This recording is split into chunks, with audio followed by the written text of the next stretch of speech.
Just a few more hours and then the peace and quiet of the Swiss Alps will return to Davos. The many delegates who visit the small town every January to seek solutions to world problems will be gone for another 12 months. As always, this year's World Economic Forum meeting saw no shortage of big issues to discuss. Conversations focused on trade conflicts, climate change, and of course Brexit with its wider-ranging consequences. But many questions remained unanswered.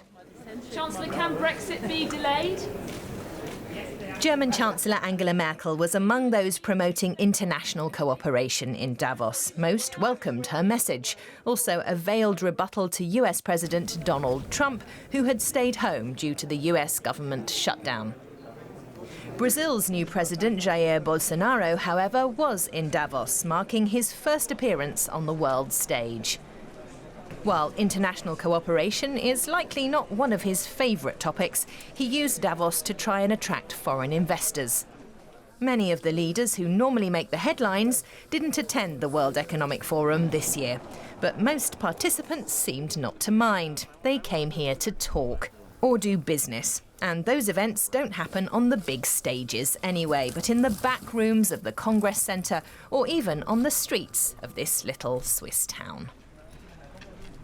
Let's get more now from our correspondent, Ben Fazulin. Ben, the gathering in Davos is drawing to a close today.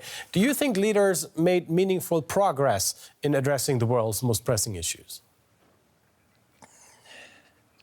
A very good question. It's very hard to gauge. The chilly winds of isolationism have definitely reached Davos this year. There are deals being done behind doors between companies and countries. Botswana is here for the first time. India's presence grows every year. Definitely Africa and Asia is on the map here amongst investors, and everyone is open for business. But on the global stage and on the center stage here at the conference center, it's a very different picture. We're talking about a trade war, protectionism, Brexit as well, of course. I thought it was very interesting to hear from the former Secretary of State from the United States, John Kerry, who had so much praise for Europe, saying Europe has the highest standard of living and the environment and education, the lowest violence rates, but people are putting it at risk, and he finds that totally incomprehensible. Let's talk about that with economist Arantxa Gonzalez, who is the executive director of the International Trade Center.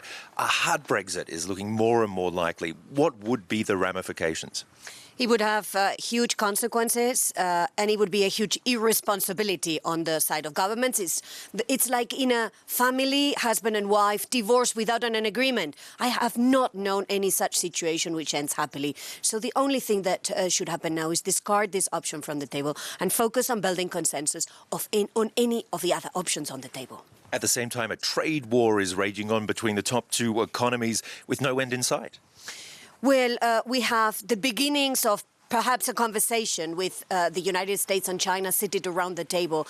If they succeed in building a bit of trust between the two of them, then maybe others could join, preferably around the World Trade Organization table, and solve the grievances that they all have. Everybody has grievances about the system of international trade not being up to the standards of the 21st century, and that's fine. But then the answer is sit around the table, find common solutions. But the whole system, globalization, it's fizzling out. Well, I think globalization is taking different shapes, and it's taken shape in a much more digital way, and we do not understand how this digital way is working. And certainly we cannot measure it properly. And this is why we have the impression that the world is shrinking. But in reality, the interconnection that globalization brings is taking shape, continues to take shape, but in a different way. Today is much more about data exchanges, services, than it's about physical goods, as in the past. So what are you hoping will be achieved at this World Economic Forum? Well, last year I left Davos with the impression that there was a bit too much complacency. And I hope that coming out of Davos 2019, the message that governments and businesses get is better managing the risks in 2019, build more resilience to buffer the risks that are already looming on the horizon.